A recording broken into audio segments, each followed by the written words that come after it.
There's something quietly powerful about absence. Not the kind that's filled with longing or desperation, but the kind that says, I'm gone, and I won't be back. Not because I stopped caring, but because I finally started caring about myself.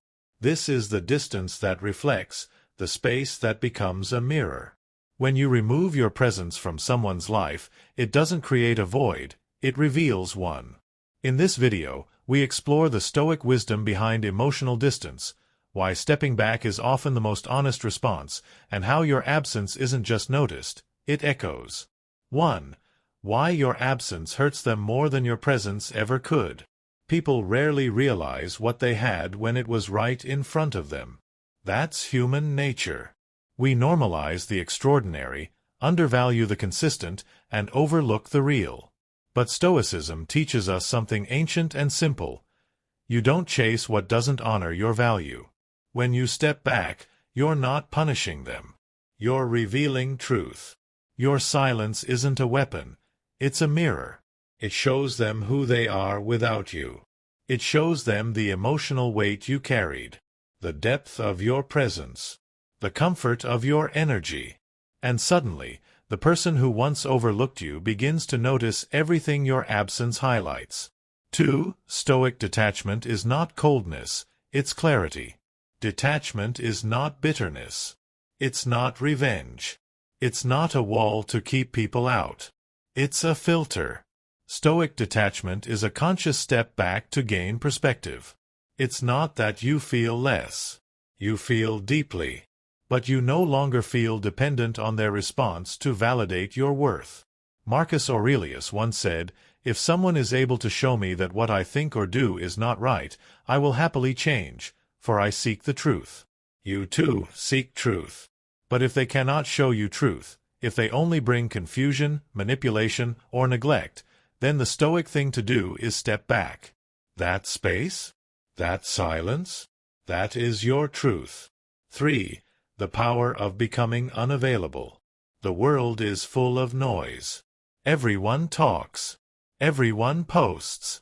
Everyone wants to be heard.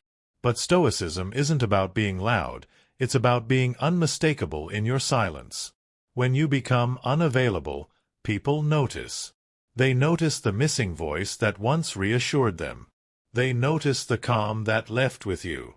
They notice the space you filled, not just with your words, but with your emotional presence. And if they were shallow, they miss the attention.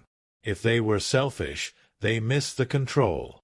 But if they had depth, they miss you. Not the idea of you. You. The real one. 4. What they realize after you're gone. They begin to see that what you offered wasn't common. Your loyalty. Your listening. Your consistency.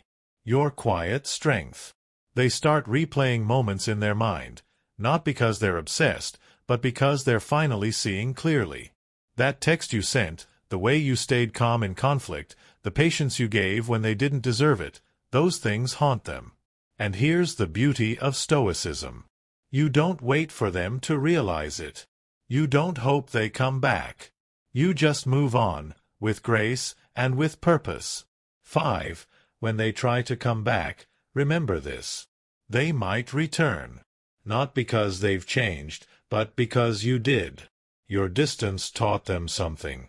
But it also taught you something more powerful. You no longer need their validation. If they come back with authenticity, great. But if they return only because they feel the sting of your absence, remain stoic. Epictetus said, "Don't explain your philosophy. Embody it. Let your composure speak louder than your words. Let your calm presence say, I am still me, but no longer for you." 6. How to channel this pain into power. You're not bitter. You're awake. Pain is not your identity. It's your fuel. Use the space that was once filled with overthinking to build your craft. Use the silence to strengthen your discipline. Use the void to reconnect with what matters, yourself. You now realize that love without reciprocity is self-destruction in disguise. You now know that not everyone deserves access to you. You are not a lesson for someone who refuses to learn. You are a rare soul. And rare things are never up for negotiation. 7. The Stoic truth about closure. Closure is not always a conversation. Sometimes it's you choosing silence. Sometimes it's not slamming the door, but simply not opening it again. Stoicism teaches us that we are responsible for our own peace. So stop chasing endings that make sense to them. Find peace in your decision, not their explanation. They lost something authentic. Let that reality settle in their conscience, not yours. 8. Your energy was the gift. It wasn't just your time. It was your energy. It was your patience, your care, your understanding. You loved with depth. You gave with no games. You showed up without conditions. They didn't lose someone who begged. They lost someone who stood firm. And now, every day you're not there, they remember what presence really meant. Your absence teaches them the lesson your presence could never deliver. 9. Let go with power, not pain. Letting go doesn't mean you stop caring. It means you start caring better, for yourself. You release what drains you. You walk away from what confuses your spirit. And in doing so, you grow. You don't have to announce it. Just live it. Your distance doesn't make you heartless. It makes you wise. 10. Reclaiming your inner kingdom. Now, you return to yourself, to your routine, to your purpose, to your values. You become sovereign again. You stop asking, "Why didn't they see me?" and instead say, "I see myself now." This is the power of Stoicism. It doesn't numb you. It grounds you. Your life becomes your message. Your strength becomes your story. And those who once overlooked you, they now watch from afar, wishing they hadn't. Remember this. Your absence is not emptiness. It's evidence. Evidence that you were real. That you brought peace. That you were something they didn't know how to hold. And that's not your burden anymore. You let go. With honor. With stillness. With stoic strength. Let your distance be the mirror. Let them see the truth. You were the authentic one all along. And now they know it too.